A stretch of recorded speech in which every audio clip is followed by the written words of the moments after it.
Hello everyone, welcome back to our channel. Good morning, good afternoon, good evening.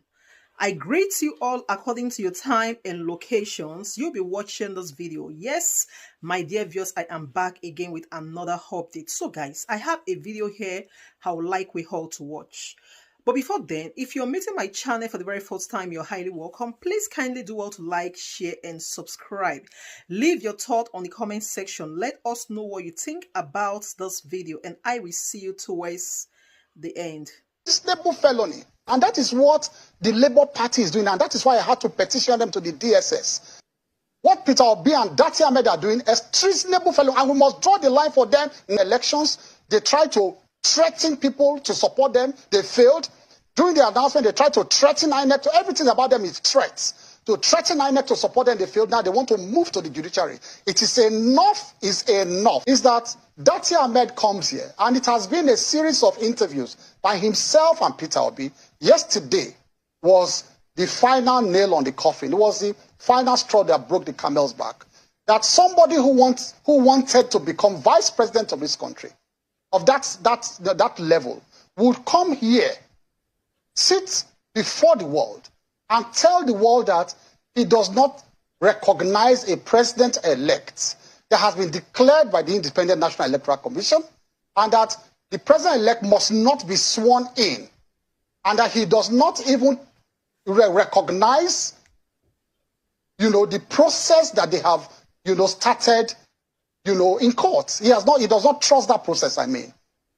And that's the person who wanted to become vice president of this country. How? And then he arrogates to himself the right or the power to interpret the Constitution, interpret, Section 134 of the Constitution to suit his own whims and caprices, and then declares that what the INEC did was totally unconstitutional, and that what will come in on May 29 will be an unconstitutional government. It is the delusion of grandeur. It's complete delusion of grandeur for anybody to say now that there is no president-elect, which it's complete delusion of grandeur. So that is the specifics of your anger. Exactly.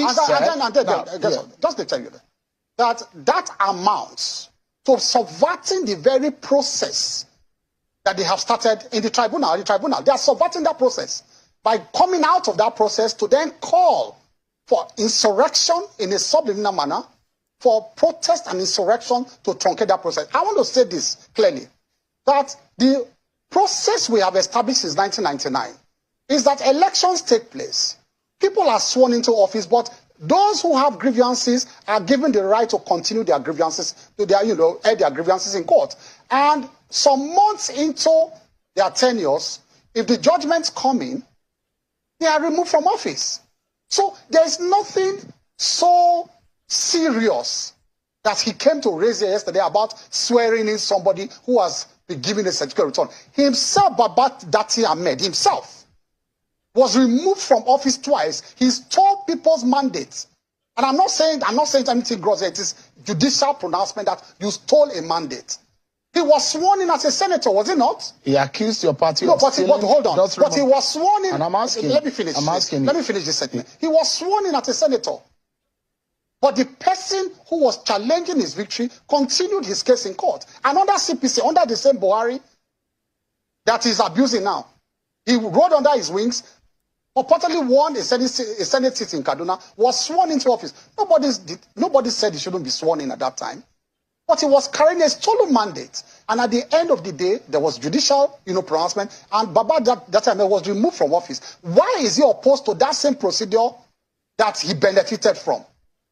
In our own case, it is not an admission that our election was flawed, was totally flawed to the extent that it substantially affected, the results of the election. No, I'm not admitting that. I'm not saying that this is a procedure we have since established in 1999. So why? So you think that the election was flawed? Oh, what? You think that the election was flawed? No. I'm saying that it was not flawed to the extent But it was substantial. flawed. No, in some areas there were infractions in areas. In the southeast. But the allegations are that in the southeast. In the southeast there were flaws. That in the southwest there were some flaws. That the victory of your party is illegitimate because they believe that there were a lot of voter suppression and in fact it's a stolen mandate. Those are the words of the opposition. Who has the right? Who has the right to make that determination? You were asking him yesterday. Institutions must function. How can someone who is a participant in the process now arrogates on himself the right to be the judge and the jury and the accuser, and you are a participant in the process? In fact, yesterday I heard one of the strangest sentences I've heard as a lawyer. You know that sentence he came here to say, and I'm not surprised because he's not a lawyer, but he runs an institution. He said, this section of the Constitution comes interpreted. You heard that yesterday. That, no, you don't need to bother. This section comes interpreted. I have never heard that in my life. What I have heard from my life as a law student is that the right to interpret provisions of the Constitution lies in the judiciary, and that's why you have a tripod. And I'd like you to get your own interpretation. But just before we get further into that controversial Section 134, because on this program, I've had to speak with a former NBA president, Olisa Agbakoba, who 2 or 3 months ago raised this matter and said it's going to be a problem and it's likely to cause a lot of chaos in our election because, according to him, it's not clearly stated whether or not FCT, as the Constitution, captured it. But let me ask you, what he said, part of what he said, and part of what the opposition has said is that when you tell people to go to court, it then means something, that you steal something from them and you are asking them to go through a process in which you are predetermined or you have your way around that process. So just hang on. That is one of the interpretations of go to court coming from your camp. Just hang on a minute. If I don't say go to court, what will I say? It's a rhetorical question I'm asking you. If I don't say go to court, what would I say as a winner? But does it also mean that will I say come, let's fight? Does it mean that you predetermine the process? No, not predetermined. I'm only asking you a rhetorical question that answers your question. If I don't say go to court, what it means, if I don't actually use that word, that sentence, is that avail yourself of the procedure of the machinery for addressing your grievance as provided for by law. That is what it means. I'm only saying it in specific terms, go to court. If I don't say go to court, the next thing I will say is that, come, let's fight.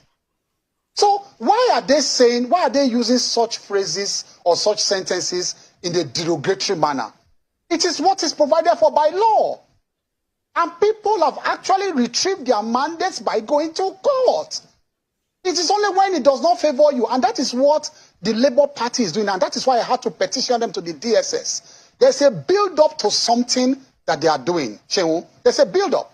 The build-up they are doing is to rile the people up, pump them up, and then turn them against the judiciary, that if your judgment does not go in a particular way, and that is why he has come here yesterday, he came here yesterday to say the Constitution comes interpreted. What does that mean? He's telling the judiciary that this thing, I have interpreted it, the people of Nigeria have interpreted it, and if you say anything different, they will come after you. So what? No, I need to make this point. I need to make this point. That is where they are going. And so they are setting up a scene for rebellion. And they are setting up a scene to blackmail the judiciary. And that is why if you go online now, I have alerted the DSS that they have camped some boys in one popular hotel in Abuja. And I will give that information to the DSS, where they have told them every morning to be pumping out,